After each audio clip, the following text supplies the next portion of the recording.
2026 ကမ္ဘာဖလား Day 50 ဗုဒ္ဓဟူးနေ့ပွဲစဉ်များပွဲကြိုအထူးသုံးသက်ချက် AN Sport ပြည်သက်များအားလုံးပဲမင်္ဂလာပါဒီနေ့မှာတော့ဗုဒ္ဓဟူးညမှာရှင်ပြိုင်ကစားတော့မဲ့ကမ္ဘာဖလားပွဲစဉ်များကိုသုံးသက်တင်ဆက်ပေးတော့မှာပဲဖြစ်ပါတယ်ဆွစ်ဇာလန်နဲ့ကနေဒါတပွဲတရေတပွဲနိုင်နဲ့၄မဲ့ရထားတဲ့နှစ်သင်းအပြိုင်မှုပါဆွစ်ဇာလန်ကအေရှင်ကနေဒါကို level 30ရှုံးပေးထားပါတယ်ပြီးခဲ့တဲ့ပွဲမှာဆွစ်ဇာလန်က4ဂိုးကနေဒါက6ဂိုးတွင်းပြခဲ့တာကိုမှဂိုးပေါင်းက90ရှုံးဆိုတာတော့ပြော့လွန်ပါတယ်ဂိုးပေါင်းနဲ့ပဲအရေးစွန်ပါပဲဘော့စနီးယားနဲ့ကာတာ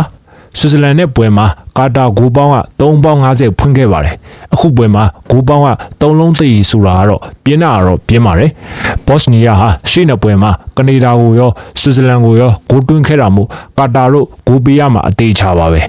ကာတာတိုက်စစ်ကအဆွေမရှိတာမို့နှစ်သင်းပေါင်းတွင်းကို3ဂိုးကျော်လွန်ဖို့မဖြစ်နိုင်ပါဘူးဂိုးနဲ့ကိုပဲအကြိုက်တွဲမိပါတယ်ဒီပွဲစဉ်တွေထဲကအကြိုက်ဆုံးတပွဲကောင်းရွေးချယ်မှုတော့ AN Sport ရဲ့ Telegram Channel မှာတီးတန့်တင်ဆက်ပေးထားပါတယ် Channel ကို join ပြီးတော့အခမဲ့ရယူနိုင်ပါတယ် join ဖို့အတွက်လည်း comment မှာ link ချပေးထားပါတယ် Scotland နဲ့ Brazil Scotland ဟာ Morocco ရှုံးခဲ့တဲ့ပွဲမှာဂိုးပေါက်တဲ့တစ်ချိန်အောင်မရှိခဲ့ပါဘူး၄မဲ့ရထားတဲ့ Brazil ဟာ1.90ရှုံးအကျော်ပြီးတာကတော့ Scotland မလွယ်တဲ့ပွဲပါပဲအနီးဆက်ဆုံးပွဲ20အတွင်းမှာ Brazil ဂိုးမရတာကတပွဲတာရှိထားတာပါပိတ်ကစားမဲ့ Scotland ကြောင့်ဂိုးများမယ်မထင်ပါဘူးဂိုးနဲ့ကိုပဲအကြိုက်တွေးမိပါတယ်မော်ရိုကိုနဲ့ဟီတီမော်ရိုကိုဟာဘရာဇီးနဲ့ပွဲမှာရောစကော့တလန်နဲ့ပွဲမှာပါဂိုးရယူနိုင်ခဲ့ပါတယ်ဂိုးမရပဲနှစ်ပွဲစလုံးရှုံးထားတဲ့ဟီတီဟာတိုက်စစ်အသက်မရှိပါဘူးဒါကိုဂိုးပေါင်း3.20ရှုံးဆိုတာတော့ဈေးပြေးလုံးပါတယ်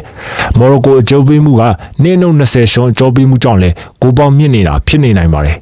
တေချာတာတစ်ခုကတော့မော်ရိုကိုအနိုင်ပါပဲတောင်အာဖရိကနဲ့တောင်ကိုရီးယားချက်စီကနေတောင်အာဖရိကတို့အမက်ခွဲယူနိုင်ခဲ့ပေမဲ့တောင်ကိုရီးယားတိုက်စစ်ကိုလည်းရှေ့နှစ်ပွဲတုန်းကလိုဂိုးပေးရဖို့ရှိနေပါတယ်။တောင်အာဖရိကခံစစ်ရော့ပါတယ်။သုံးမဲ့ရယူထားပြီးဖြစ်လို့တောင်ကိုရီးယားကြောပေးမှုပြောသလိုရှိပေမဲ့ခြေစွမ်းကတာမို့အနိုင်သုံးမှတ်ကတောင်ကိုရီးယားပါပဲ။ချက်နဲ့မက္ကဆီကိုချက်ရဲ့ပြဿနာကတိုက်စစ်ကိုရပြီးတော့ခံစစ်ကဂိုးပြန်ပေးနေရချင်းဖြစ်တဲ့ဆိုတာကိုပြီးခဲ့တဲ့နှစ်ပွဲမှာတွေ့ကြရပါလိမ့်မယ်။အင်ရှင်မက္ကဆီကိုကနှစ်ပွဲစလုံးပေးကိုမရှိနိုင်ပြီးတော့ရှုံးထွက်အဆင့်ကိုတက်လန်သွားနိုင်ပါပြီ။ချက်တို့တိုက်စစ်ဖွင့်တိုက်လာမှာဖြစ်ပေမဲ့ပြန်ပွဲစုံနောက်ဆုံး10ပွဲအတွင်းမှာ10ပွဲဂိုးမပေးခဲ့ရတဲ့မက္ကဆီကိုခံစစ်ကိုပဲယုံကြည်ပေးထားချင်ပါတယ်။ဂိုးနဲ့ကိုပဲအကြိုက်တွေ့မိပါတယ်ဒီပွဲစဉ်တွေထဲကအကြိုက်ဆုံးတပွဲကောင်းရွေးချယ်မှုတော့ AN Sport ရဲ့ Telegram Channel မှာတီးတန့်တင်ဆက်ပေးထားပါတယ် comment မှာ link ချပေးထားပါတယ်ဒီပွဲစဉ်တွေပေါ်ညီကိုတော့ဘယ်လိုမြင်ကြလဲ comment မှာဝင်ရောက်ဆွေးနွေးပေးခဲ့ကြပါအောင်